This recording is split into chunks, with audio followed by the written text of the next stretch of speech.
Marco Mouli, à peine libéré. Putain. Oui, Gilles. Marco Mouli, donc c'est la figure... J'adore parce qu'Amaury me fait. Ouais. Oui, Gilles. Marco Mouli, c'est donc la figure bien connue de l'arnaque à la taxe carbone. Mais c'est pas pour ça qu'il a été condamné. Ah, justement, parce qu'il a été recondamné. Là, on va pas vous expliquer, s'il vous plaît. Oui, exactement. Il a été condamné à 3 ans de prison et il est visé par un mandat d'arrêt car il n'était pas à l'audience. Alors pourquoi il a été condamné ? Parce que la justice lui reproche d'avoir organisé le fait d'être insolvable. Voilà, il a été jugé coupable d'escroquerie et d'organisation frauduleuse de cette insolvabilité. C'était au départ une arnaque à la TVA au préjudice de l'État du Danemark en 2019. Il avait déjà été condamné. Donc, en mars, Marco Mouli, il est emprisonné. Il est libéré le 2 novembre, mais là, il doit retourner en prison parce que le président du tribunal a dit qu'il n'avait pas tiré les leçons de ses condamnations précédentes. Et on lui reproche, alors j'ai une petite liste, un emploi fictif de community manager, des fausses fiches de salaire, d'avoir minoré ses droits d'auteur pour son livre et même de les avoir fait percevoir par sa fille, d'avoir créé une société qui est une coquille vide et d'avoir dupé pour tromper les services d'insertion et de probation. Voilà. En gros, on lui dit, vous avez des amendes monumentales à payer de vos condamnations précédentes, y compris collectivement de l'arnaque à la taxe carbone. Vous vous soustrayez à ça, et bien vous devez retourner en prison. Mais lui ne veut pas retourner en prison, Cyril, et donc il n'était pas là. C'est rare les gens qui veulent retourner en prison. C'est très rare un mec qui fait oui, j'ai vraiment envie d'y retourner. Vraiment là, j'ai Sauf envie. que ce qui est plus rare, c'est de ne pas vouloir retourner en prison et de fuir. Donc selon nos informations, et je mets tout ça au conditionnel, oui. Absolument, selon son entourage, il ne veut tellement pas aller en prison qu'il ne serait plus en France, qu'il aurait décidé de ne pas se rendre parce qu'il estime, et c'est ce qu'il pense selon son entourage, que c'est un jugement injuste. Et selon nos informations, encore au conditionnel, il serait en Russie ou aurait la tentation d'aller en Russie. Voilà. Donc cette condamnation, pour lui, c'est la condamnation de trop. Il n'ira pas en prison. Pas volontairement. Incroyable. Ouais. Révélation sur l'homme qui a tué un SDF à coups de parpaing à Moribucon. Oui, en fait, ça c'est une histoire incroyable. Il se passe en 2 temps.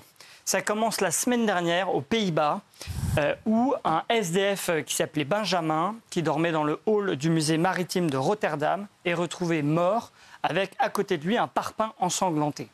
Il y a des images de vidéosurveillance qui permettent de savoir ce qui s'est passé, d'ailleurs qui ont fuité sur les réseaux sociaux. Et en fait, on voit un homme, qui se balade, qui vérifie si le SDF dort bien, qui ressort un peu plus tard, qui revient avec un parpaing sur la tête. Oh non. Je ne sais pas trop pourquoi. Et donc ce morceau de bloc de béton, et vous allez voir, il va le saisir avec ses 2 mains, il va aller vérifier sans doute qu'il n'y a personne autour de lui.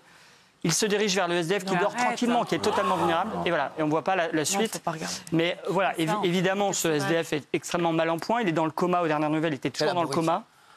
Ouais. Il y a une cagnotte qui a été lancée pour lui, qui a recueilli 26 000 € pour payer ses soins.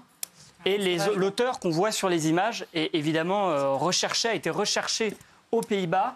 Mais les enquêteurs se sont aperçus qu'il avait pris un train international pour aller soit en Belgique, soit plus au sud, en France. Et c'est là qu'on arrive au 2e volet de l'affaire, avec des similitudes assez troublantes, puisque hier, dans le 2e arrondissement de Lyon, un SDF a été retrouvé de la même manière, c'était aux alentours de 10h du matin, mort, avec une trace de coup sur la tête et un parpaing ensanglanté à côté de lui. C'était pas très loin de la gare Perrache, rue d'Anguien. C'était un SDF qui s'appelait Émile, qui avait 39 ans et qui était de nationalité moldave. Alors quand la police, là encore, consulte les images de vidéosurveillance et au-delà du fait que le mode opératoire soit similaire, elle constate que l'auteur a la même tenue, la même apparence physique et donc elle se dit a priori que ce serait le même homme. Et d'ailleurs, la police de Rotterdam a pris contact avec la police française pour essayer de résoudre cette affaire. Là, la question qui se pose aujourd'hui, c'est de savoir si cet homme est toujours à Lyon, puisque c'était là où il était a priori dans la nuit de dimanche à lundi. Et savoir s'il va commettre d'autres crimes, sachant qu'à Lyon, c'était encore une fois près d'une gare et qu'il a peut-être pris un train pour ailleurs. Et le risque, évidemment, c'est qu'il continue, que ce soit une espèce de serial killer de SDF et qu'il continue jusqu'à ce qu'on l'arrête. Folle, cette histoire folle. Gilles Verdez, on va parler maintenant. Kylian Mbappé, ça rebondit encore. C'est incroyable. Hein. Il y a énormément de révélations. Ouais. Alors aujourd'hui, c'est son entourage qui sort du silence. Lui, il ne communique plus, mais son entourage s'est dit, c'est bon, on va parler. Donc d'abord, il y a des révélations sur ses rapports avec Didier Deschamps, Cyril. Donc c'est la non-sélection de Mbappé pour les matchs de l'équipe de France contre Israël et Italie. Donc, ce que dit l'entourage, je vous cite, c'est une version erronée ou incomplète de la vérité c'est quand Deschamps a dit c'est ma responsabilité, j'ai décidé. Donc l'entourage dit que c'est faux. Faire croire que c'est une décision du sélectionneur est faux. Le plus important, c'est que Kylian retrouve le bonheur de jouer au football. Le reste viendra ensuite. Donc ils sont en train de dire que Didier Deschamps a menti. Absolument. Alors que non, je vous le dis, voilà, c'est bien une décision du sélectionneur. C'est bien Didier Deschamps qui a décidé de ne pas sélectionner Kylian Mbappé pour des raisons d'ambiance dans l'équipe. Et c'est sûr, et Didier l'a dit lui-même, que c'était mieux comme ça, il a dit Didier Deschamps. Voilà. C'est mieux comme ça, il y a une énergie à conserver. Voilà. Donc, et vous aviez décrypté ça, vous le saviez, en disant que c'est pour protéger le groupe. Exactement. Voilà. Donc, autre déclaration, et là, c'est encore plus intéressant, c'est sur le mental de Kylian Mbappé. L'entourage dit, appelez ça comme vous voulez, mais Kylian a un problème mental depuis plusieurs mois. Ça ne se règle pas comme ça, il faut du temps et un travail avec des spécialistes. Qu'est-ce que ça veut dire? En gros, c'est que l'entourage aborde la thèse du burn-out, si c'est professionnel, ou de la dépression, si c'est personnel. Parce que spécialiste, c'est quoi? Soit ce sont des gens qui vont travailler le mental d'un sportif, soit ce sont des psys, tout simplement. Donc ça veut dire que Mbappé ne va pas bien, ce qui est entériné par son langage corporel, par le fait qu'il ne parle plus à personne, par le fait qu'il est très esseulé à Madrid. Alors les seuls gens auxquels il parle, ce sont quelques joueurs français du Real, pas tous. Ses rapports avec Aurélien Tchouaméni sont compliqués. Et pour un peu se détendre, il est venu à Paris pour rencontrer son ami marocain qui jouait au PSG avec lui, Achraf Hakimi. Ils ont joué au paddle. Il est venu à l'anniversaire d'Hakimi et il a posté des tweets. Paddle et amis, le mix parfait. Qu'est-ce que ça veut dire? C'est pas innocent. Paddle et amis, c'est ami qui est important. Ça veut dire que quand il a besoin d'amis, de se ressourcer, de retrouver le moral, il reste pas à Madrid. Il reste pas dans sa maison de Madrid. Il vient à Paris retrouver ses potes. Voilà. Donc ça, c'est la première chose. Il y a beaucoup d'anciens coéquipiers de Kylian Mbappé qui sont venus à son secours, qui ont dit les gens ont la mémoire courte, etc. Mais à mon avis, c'est pas le plus intéressant. Le plus intéressant, c'est que dans le vestiaire madrilène, donc le vestiaire du Real Madrid. Du Real Madrid. Nouveau club. À son nouveau club. Il y a quelques Français qui lui parlent, on l'a dit, mais il y a aussi Brahim Diaz, qui est un joueur qui lègue à garder le sourire.